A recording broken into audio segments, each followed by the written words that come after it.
Proactive और preventive health care के प्रति अपनी प्रतिबद्धता को मजबूत करते हुए max super speciality hospital Lucknow ने वर्ल्ड हेल्थ डे के अवसर पर अपने सेंटर फॉर प्रिवेंटिव हेल्थ की शुरुआत की।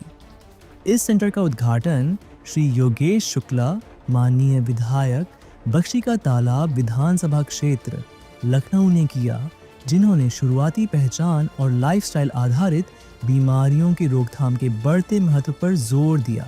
एडवांस डायग्नोस्टिक टेक्नोलॉजी और विशेषज्ञ डॉक्टरों की मल्टी डिसिप्लिनरी टीम के सहयोग से यह नया centre personalised preventive care, risk assessment और लाइफस्टाइल गाइडेंस उपलब्ध कराएगा, जिससे लोग अपने स्वास्थ्य को पहले से बेहतर तरीके से मैनेज कर सकेंगे। लॉन्च के दौरान doctor Nakul Sinha, chairman cardiology, max super speciality hospital Lucknow ने कहा कि प्रिवेंटिव हेल्थ केयर अब विकल्प नहीं बल्कि ज़रूरत बन चुका है। हाई ब्लड प्रेशर और हार्ट से जुड़ी बीमारियों जैसे लाइफस्टाइल डिजीज़ के बढ़ते मामलों के बीच समय पर स्क्रीनिंग से लंबे समय की जटिलताओं को काफ़ी हद तक कम किया जा सकता है। अधिकांश जीवन शैली संबंधी रोग एक दूसरे से जुड़े हुए हैं और उनकी प्रोग्रेस और कॉम्प्लिकेशन एक दूसरे को प्रभावित करते हैं। व्यापक जांच से हमें उन शुरुआती संकेतों की चेतावनी मिलती है जो भविष्य में गंभीर रूप ले सकते हैं। ये सेंटर लोगों को उनके रिस्क प्रोफाइल को समझने और समय रहते कदम उठाने में मदद करेगा। इसलिए तो ये नया है मेरी कॉन्स्टिट्यूंसी के अंदर प्रिवेंटिव हेल्थ के संबंध में। बीमारी के बाद मैं लोगों के संपर्क में रहता हूँ और मैं प्रयास करता हूँ कि उनको अधिकतम जो भी लाभ हैं सरकार के द्वारा दिए जा रहे हैं उनको मैं उससे वो लाभान्वित भी हूँ, उनका स्वास्थ्य भी ठीक हो। लेकिन इस तरीके की यूनिट मैंने पहली बार यहाँ पे मेरे क्षेत्र में लगी है, तो मैं तो मैक्स का मैं धन्यवाद दूंगा, उनको आभार व्यक्त करूंगा कि उन्होंने इस तरीके की एक शुरुआत की है। निश्चित तौर पे स्वास्थ्य के मामले में लखनऊ में जिस तरीके की जागरूकता मैक्स ने फैलाई है, ये अपने में एक सराहनीय है। और मैं भी प्रयास करता हूँ, मैंने अपने पिछली 4 साल के अंदर जो भी लोग बीमार हुए और मेरे संपर्क में आए और या मैं जिनके संपर्क में आया मुझे लगा कि बीमार हैं, इनको इलाज की ज़रूरत है, तो सरकार के माध्यम से, मुख्यमंत्री आर्थिक सहायता के माध्यम से मैंने करीब 12 करोड़ रुपए उन लोगों को उपलब्ध कराए। और 12 करोड़ रुपए का परिणाम ये हुआ कि मेरे क्षेत्र के अंदर कोई बीमारी के अभाव में, बीमारी के होने के बाद तो फिर स्थितियाँ इस तरीके की आती हैं कि अनुकूल भी होती हैं, प्रतिकूल भी होती हैं, लेकिन पैसे के अभाव में किसी की जान गई हो, ये मैंने प्रयास किया कि यह ना हो पाए। लेकिन इसमें मैक्स का भी एक बहुत बड़ा सराहनीय एक सहयोग रहा है। मैं तो मैक्स के संबंध में एक बात तो मैंने अभी अनुरोध किया था कि मैक्स कुछ ओपीडी वगैरह हमारे क्षेत्र में जो ग्रामीण इलाके हैं वहाँ भी इस तरीके के कैंप होने, हेल्थ कैंप होने चाहिए, जिससे कि लोगों के अंदर इस बात की जागरूकता हो कि प्रिवेंटिव हेल्थ का मतलब क्या होता है। बीमारी के बाद तो स्वास्थ्य के विषय में सभी लोग चिंता करते हैं, लेकिन हमको बीमारी ना हो इस बात की चिंता अगर कोई करता है, तो अगर मैक्स चिंता करता है तो इस बात की जागरूकता होनी चाहिए। निश्चित तौर पे ये एक सराहनीय है और मैं इसके लिए आभार भी व्यक्त करता हूँ। धन्यवाद।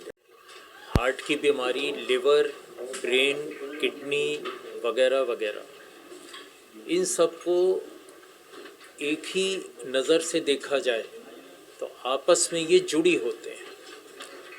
जिनको हार्ट की बीमारी होगी आधे ज़्यादा को उनमें डायबिटीज़ निकलेगी, ब्लड प्रेशर निकलेगा, कोलेस्ट्रॉल बढ़ा होगा। जिनको डायबिटीज़ की होगी उनको ब्रेन की प्रॉब्लम होने की ज़्यादा आशंका है। तो इनको इसलिए एक ग्रुप में समझा जाता है जिनको कि ब्रॉडली लाइफ स्टाइल डिजीज़ का दर्जा दिया गया है, यानी नॉन कम्युनिकेबल डिजीज़।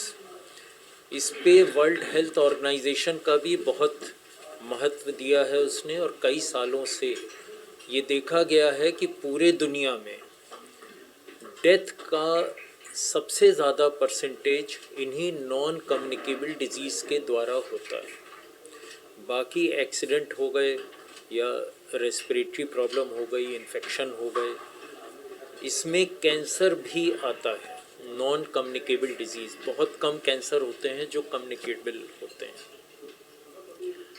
ये सारी बीमारियां धीमे धीमे करके बढ़ती हैं और ज़्यादातर में शुरुआत में कोई लक्षण सिम्टम नहीं होता है। इसलिए जो लोग बहुत जागरूक नहीं हैं, जो अपना चेकअप नहीं कराते, उनको ये बहुत बाद में पता लगेगा।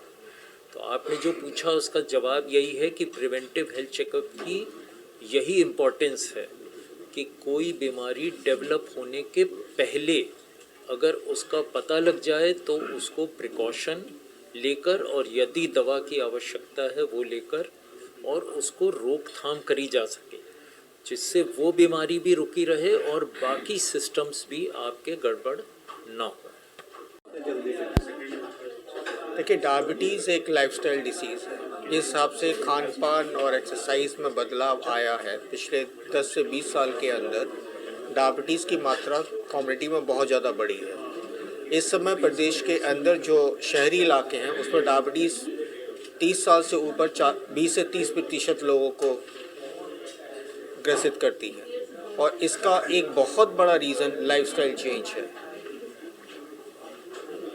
ज़रूरी है, डायबिटीज़ से बहुत सारे कॉम्प्लिकेशंस होते हैं, जैसे कि हार्ट का, ब्रेन का, किडनी का, आइज़ का। उन कॉम्प्लिकेशंस को, डायबिटीज़ को यदि जल्दी पकड़ा जाए, सही तरीके से इलाज किया जाए तो सारे कॉम्प्लिकेशंस को बहुत हद तक रोका जा सकता है। एक बहुत बड़ा मिलन है हार्ट डिसीज़ का, दिल की बीमारियों का और डायबिटीज़ का। डायबिटीज़ के मरीजों के अंदर हार्ट डिसीज़ जो होती हैं, हार्ट की प्रॉब्लम्स होती हैं, वो समय से जल्दी आती हैं, बहुत ज़्यादा होती हैं और ये बहुत बड़ा कारण है उनकी मृत्यु का। तो डायबिटीज़ के साथ साथ हार्ट को भी बहुत ज़रूरी तरीके से देखना चाहिए।